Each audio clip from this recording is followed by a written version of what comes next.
19h30 sur Charisma Télévision. Mesdames, Messieurs, bienvenue dans le cadre de cette principale édition d'information. Bonsoir. Rencontre hier matin au palais présidentiel entre le chef de l'État Ali Bongo Ondimba avec les artisans et les entrepreneurs gabonais. Le compte rendu est signé par nos confrères de la presse présidentielle. Ce sont des hommes et des femmes, tous de nationalité gabonaise, qui ont su, malgré le contexte de crise sanitaire, être plus compétitifs afin de préserver le tissu économique. Au cours de la rencontre du jour, le chef de l'État a donc félicité cette trentaine d'entreprises, essentiellement composées d'artisans, des PME spécialisées dans la transformation agricole et des PME innovantes. Je saisis cette occasion pour instruire le gouvernement de mettre en place un cadre juridique afin de prendre dans les meilleurs délais l'ensemble des textes réglementaires. S'agissant de l'accès au financement, je voudrais rappeler la relance des activités du fonds Okume Capital. Évoquer aussi la création du programme La Fabrique des Champions, doté d'un fonds de 8 milliards de francs CFA pour financer les micro-entreprises à fort potentiel. Certains artisans présents dans cette salle ont d'ores et déjà pu en bénéficier. Toutefois, nos efforts en faveur de l'artisanat ne sauraient s'arrêter à ce niveau. Ces petites et moyennes entreprises ont, au travers de leurs offres, su tirer leur épingle du jeu. Plusieurs d'entre nous se sont positionnés en créant des produits et services qui s'imposent progressivement sur le marché local, mais aussi dans le cœur des Gabonais. Ces produits et services trouvent écho aujourd'hui au sein d'une clientèle de plus en plus grande et friande de produits qui portent fièrement les valeurs de notre terroir Gabon. Étendard du savoir-faire gabonais dans leurs domaines respectifs, ces entreprises sont un échantillon de l'écosystème entrepreneurial. Celui-ci atteste de la vitalité dans ce secteur. Aujourd'hui, Excellence, Monsieur le Président de la République, grâce à votre très grande vision et à votre exceptionnelle détermination, le paysage économique national s'enrichit de plus en plus de nombreux artisans et PME qui s'affirment chaque jour sur les marchés intérieurs et extérieurs avec des produits compétitifs et de qualité, mettant ainsi en avant le génie créateur de notre pays, le Gabon. Au cours de cette cérémonie, une vidéo présentant les entreprises et leurs défis a été visionnée. Soulignons que les politiques mises en place par le chef de l'État, Ali Bongo Ondimba, ont participé à ce renouveau, à cette transformation sur les marchés gabonais. Depuis le 8 mars dernier, le Gabon a un nouveau gouvernement qui a été rendu public hier par le Premier ministre chef du gouvernement. Une équipe composée de nouvelles têtes, lesquelles nous vous proposons de les découvrir dans cet élément. 8 mars 2022, 19h passées de plusieurs minutes, le communiqué faisait état du remaniement du gouvernement est rendu public par le Premier ministre chef du gouvernement, Rose Christian Oussoukara Ponda. Un gouvernement composé de 37 ministres, dont 4 ministres d'État, 26 ministres pleins et 7 ministres délégués. Une nouvelle équipe réunissant d'anciens membres et quelques nouveaux parmi lesquels ceux ayant fait leur retour au gouvernement et ceux qui rentrent pour la première fois. Au nombre de ces nouveaux, nous avons Maxo Samuel Oboumadjogo, délégué auprès du ministre de l'Enseignement supérieur et de la Recherche scientifique. Félicité Ongori Goubili, ministre de la Défense nationale. Elvis Osenji, promu au ministère des Mines. Yves Fernand Monfumbi, envoyé aux commandes du ministère du Commerce. Raphaël Ngazouzé, nommé ministre de la Formation professionnelle. Jean-Norbert Diramba, ministre du Tourisme. Et enfin Jean-Pierre Doukaga Kassa, qui hérite du ministère de l'Économie numérique. À l'instar des autres pays du monde, le Gabon a célébré le 8 mars dernier la Journée internationale des droits de la femme. La cérémonie s'est déroulée à l'immeuble Arambo de Libreville. Regardons.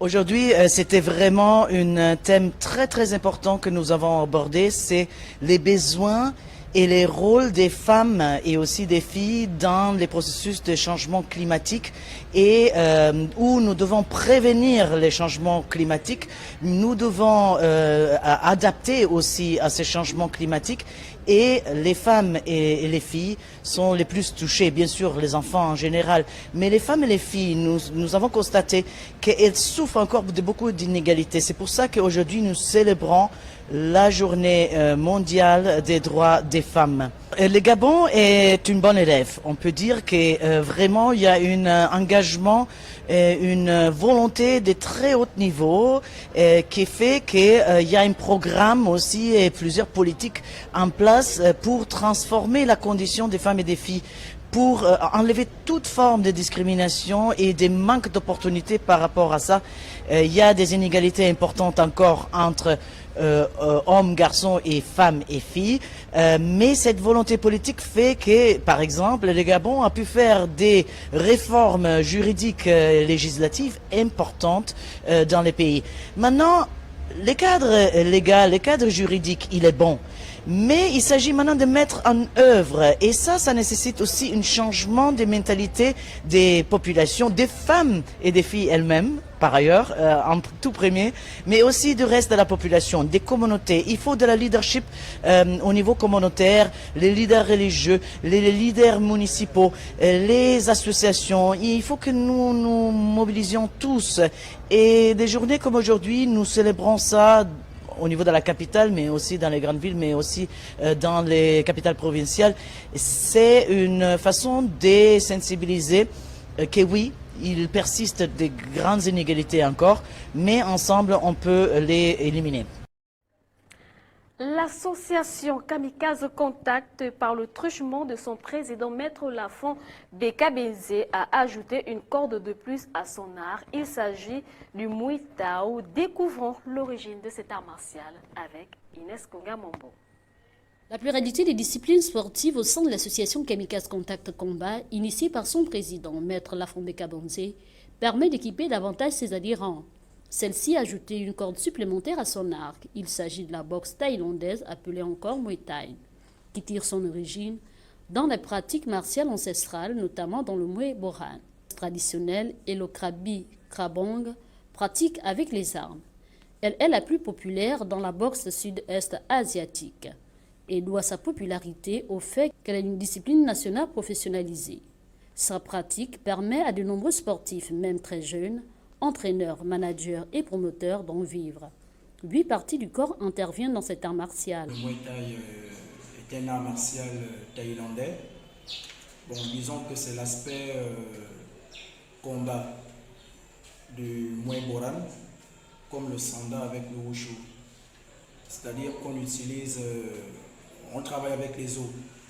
On utilise les 2 poings, les coudes, les genoux et les tibias, ce qui fait 8. Le Muay Thai représente un marché lucratif en Thaïlande, générant autour d'elle une économie non négligeable. Comme les boxes apparentées, elle a la réputation d'être une pratique de combat particulièrement virile et on lui reproche par erreur de répandre l'idée selon laquelle tous les coups sont permis.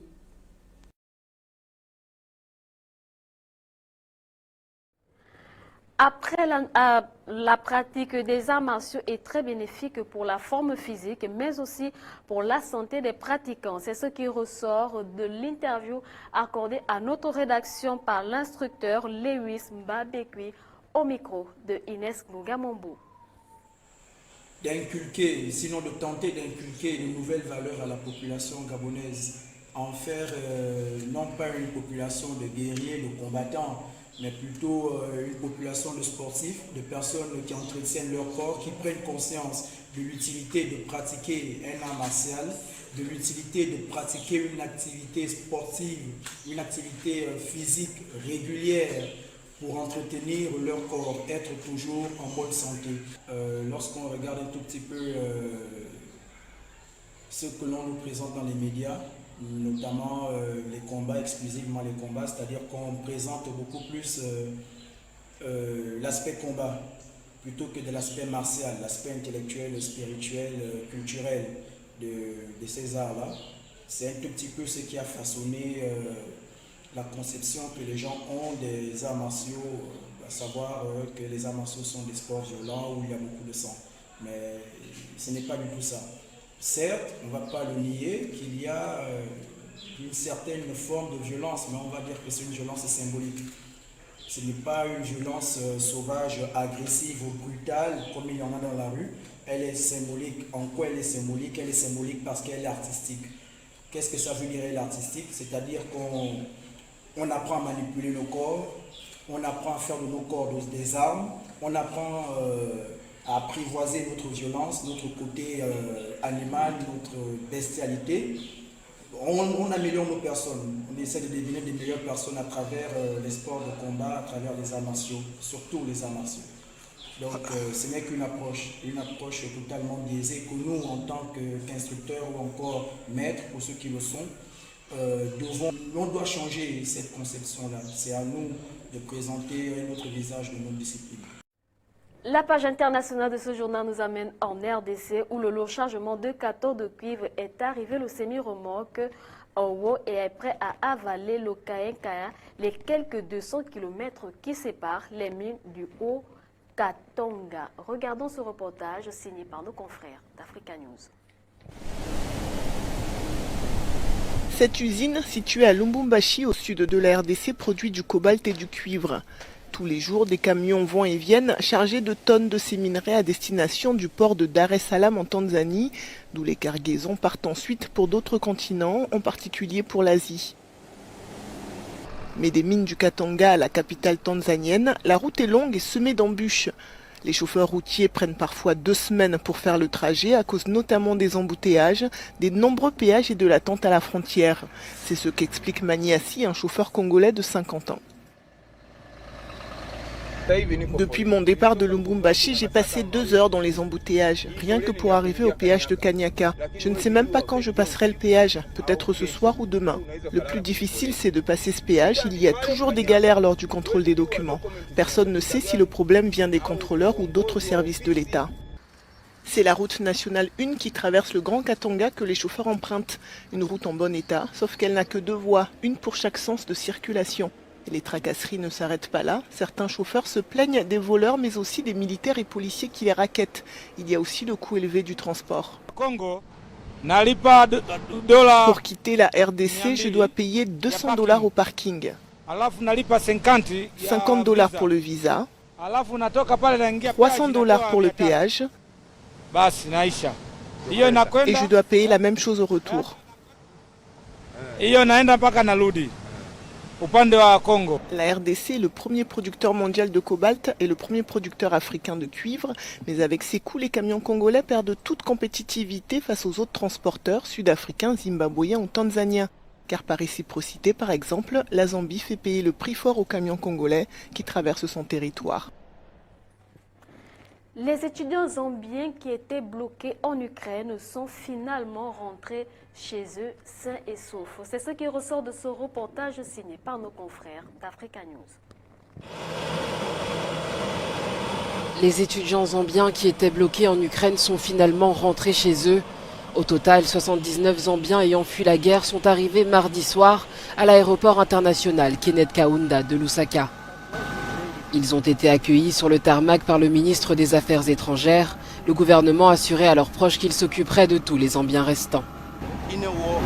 Dans une guerre, les choses sont compliquées, fragiles. Les situations peuvent changer à tout moment. Mais nous avons continué. Merci à tous les Zambiens qui ont prié. Merci aux communautés. Merci au gouvernement. La prière nous a permis de nous en sortir. Le premier groupe de Zambiens est là. Mais tant qu'ils ne seront pas tous là, cette situation ne sera pas derrière nous. Pour les rescapés, en majorité des étudiants, la guerre et le processus d'évacuation mené dans des circonstances difficiles ont laissé des séquelles.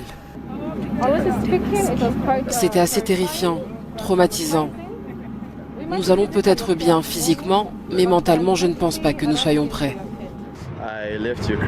J'ai quitté l'Ukraine par la frontière hongroise. Au départ, j'ai essayé de partir par la frontière polonaise, mais c'était trop mouvementé. Alors j'ai décidé de passer par la frontière hongroise, qui était plus sûre. Environ 95 ressortissants pour la plupart des étudiants devaient rentrer en Zambie, mais 16 d'entre eux ont choisi de rester en Pologne après avoir fui la ville ukrainienne de Soumy encerclée par les forces russes. Du retour à Libreville, entrons tout de suite dans notre rubrique micro-trottoir. Après l'annonce de la nouvelle équipe gouvernementale composée par Rose Christian Oussoukara Ponda, Premier ministre chef du gouvernement, nous avons recueilli les avis des Gabonais pour savoir quelle appréciation font-ils de cette équipe gouvernementale et quelles sont leurs attentes. Écoutons leurs réactions au micro de Hugo Nzundu. J'ai vu qu'il y avait des nouvelles entrées, des nouveaux ministres arrivés, dont une femme au ministère de la Défense nationale. C'est une très bonne chose pour la promotion des droits et l'égalité entre genres. Maintenant, j'espère qu'après, ça ira maintenant plus loin. Une chose est de dire qu'on va mettre des femmes au gouvernement et après, maintenant, que ce soit en application. Il y a d'autres qui sont revenus, comme j'ai vu, bon, ça se met pour gouvernement, ça me à côté, les gens aigués donc, qui reviennent à la maison et qu'on sort. Tant mieux. Je déplore par contre la sortie de certaines personnes qui commencent à travailler quand même, plus ou moins, hein. Comme M. Biendi Manganga Moussavou. Bon, c'est le président qui décide, on verra bien la suite. Pour moi, ce nouveau gouvernement est sans importance. Il ne changera rien dans ma façon de vivre et dans la façon de vivre des autres Gabonais. Honnêtement, pour que les choses s'améliorent, il faut bien des hommes de terrain.